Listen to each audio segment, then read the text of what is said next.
Good morning again. This is Terry McGovern, and I'd just like to remind you that I'm talking or doing sessions through the book of Genesis, and this is part 29, and we've got up to Genesis chapter 18, and this is part of the negotiation that Abraham has with God about if there's so many righteous people it left in Sodom, would not God spare the whole city because of them?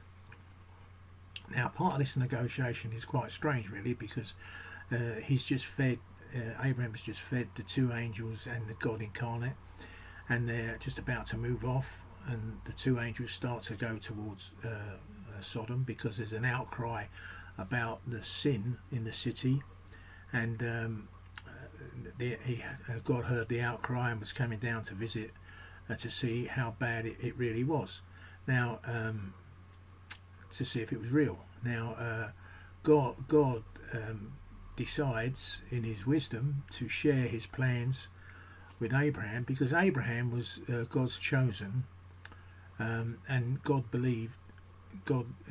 gave Abraham the responsibility to take his people in the right way, to give them the right direction, how they should go, and that he would be the father of nations. Because remember, he showed him the stars and said that your descendants will be as numerous as the stars in the sky, and your descendants will be as the dust on the ground. So, and then they said that there would be, come back in a year's time, and Sarah would have a child, and eventually they would call him Isaac, because she laughed, and she denied that she laughed, and God said, yes, you did laugh, sort of in quite a stern way, but not stern, but forth and direct way. Yes, you did laugh, Sarah, I heard you.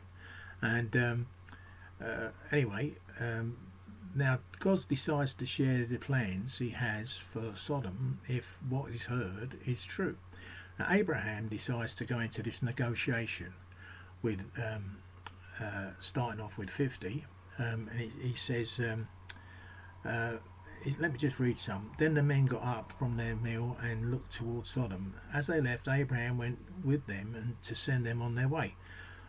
And God said, should I hide my plan from Abraham? The Lord asked.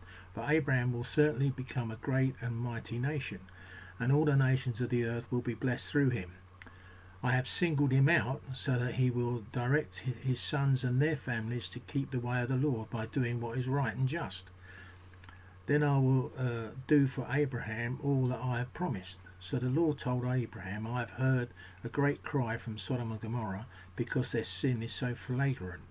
Now, when we talk about their sin, we're not just talking about, because we know that as later on we see that the sin is very sexual, right from the oldest to the youngest. It's also a total disregard to God, because if they regarded God, they wouldn't be the way they were. So,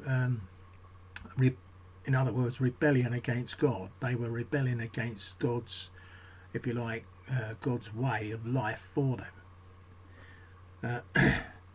So as he was talking, he said, I'm going to see if their actions are as wicked as I have heard. If not, I want to know. The other men turned and headed towards Sodom, but the Lord remained with Abraham. Abraham approached him and said, will you sweep away both the righteous and the wicked? Suppose you find 50 righteous people living there in the city, will you still sweep it away and not spare it for their sakes? Surely you wouldn't do such a thing, destroying the righteous along the wicked. Why should you be treating the righteous and the wicked exactly the same? Surely you wouldn't do that. Should not the judge of all the earth do what is right? And that's a bit of a bold statement, saying to the judge of all the earth, surely you would do right, because he knew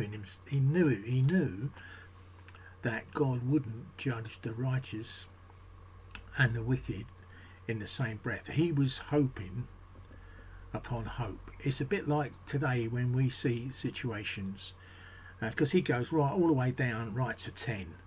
here in this passage, and he says, if you go further on, he says, finally Abraham said, Lord, please do not be angry with me, because he says that all the time, don't be angry with me, because he's trying to get some more leeway here. If I speak one more time, suppose it only 10 are found there. And the Lord replied, then I will not destroy it for the sake of the 10. When the Lord had finished his conversation with Abraham, he went on his way, and Abraham returned to his tent. Now, the Lord knew that there wasn't 10, because he knew that Abraham's relations in that city were his wife and his 2 daughters. His future sons-in-laws, they just thought Lot was a nutcase, that they thought he was crackers. So here we see that a righteous man asking God to not destroy a city because of the wickedness. God's righteousness and his judgment upon sin go together. God can't allow sin. Sin cannot enter into the presence of God, because that just taints everything. Sin destroys everything. The thing is, if you sin and get caught in your sin, what you do then is important. If you sin and you get caught and then continue to try to hide that sin, all it does is it impacts your life, and it impacts the life of the people around you, because you're sinning on sinning on sinning on sinning on sinning until you get to a point where you don't know where you are. You're better off saying, yeah, hands up, I got caught.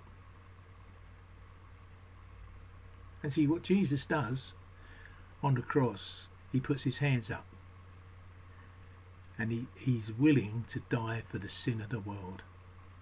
One person dies for my sin, your sin, and everybody's sin. Why? Because he loves us so much.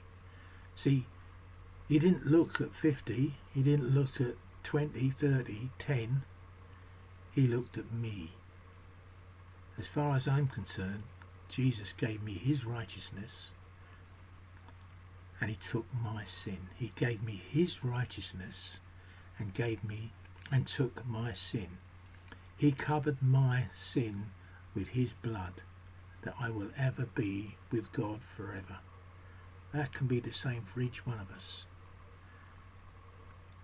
We don't need to say to God, if there's 50, 30, 20, 10, we don't need to say that. We just need to ask, Jesus, I believe in you. I believe you paid for my sin. I believe that you set me free, that I can be with you forever. You can do that today. In Jesus' name. Have a great day. Bye.